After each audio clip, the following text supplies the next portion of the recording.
Hi there, Pisces. Thanks so much for tuning in. I'm Astrogirl, and we're looking at November 2nd through November 8th.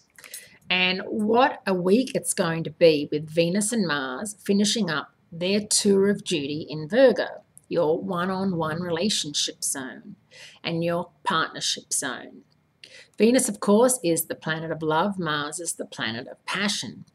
And they dictate largely who we're attracted to and who we're passionate about and who we're going to argue with. And depending on where Venus and Mars are in your chart, it's always good to know Venus is usually pretty close to your sun sign. So as a Pisces, you could have Venus in Aries or Venus in Aquarius. It's not likely that it would travel further than that because it's usually about 6 weeks, around the sun. And Mars, of course, is a little longer. Mars is usually in a sign for 6 weeks. So you could have Mars in, Taurus, Aries, Aquarius, even Capricorn, depending on where it fell. And it's really important you know where you have Mercury and Mars and Venus and what rising sign you are, because Venus and Mercury are known as being personal planets, which affect you on a day-to-day basis.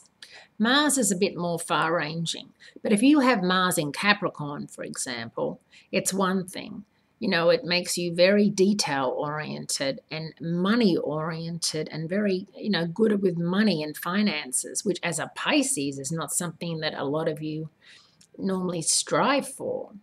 Whereas if you have, Venus in Pisces, for example, it's exalted. It's the happiest Venus can be, which means that you're just in love with love and that you probably have wonderful relationships with your lovers and partners and that you're very romantic.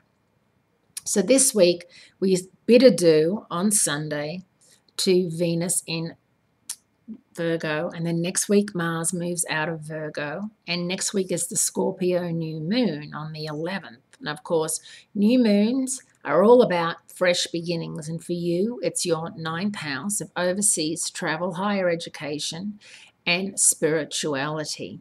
So maybe you want to take a moment to sit down and work out some sort of retreat that you'd like to go to, where you can tap into yourself, where you can meditate. I mean, this crazy world we live in, where everyone's on their phones, everyone's on their iPad, everyone's on the computer, like everywhere you go, there's technology beaming all sorts of things through the air.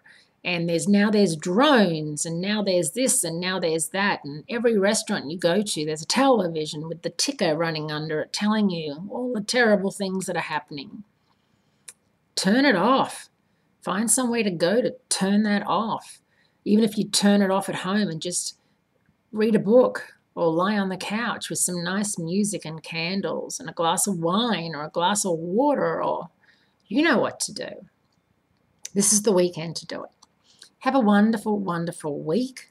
Great speaking to you, and I'll speak to you again next week.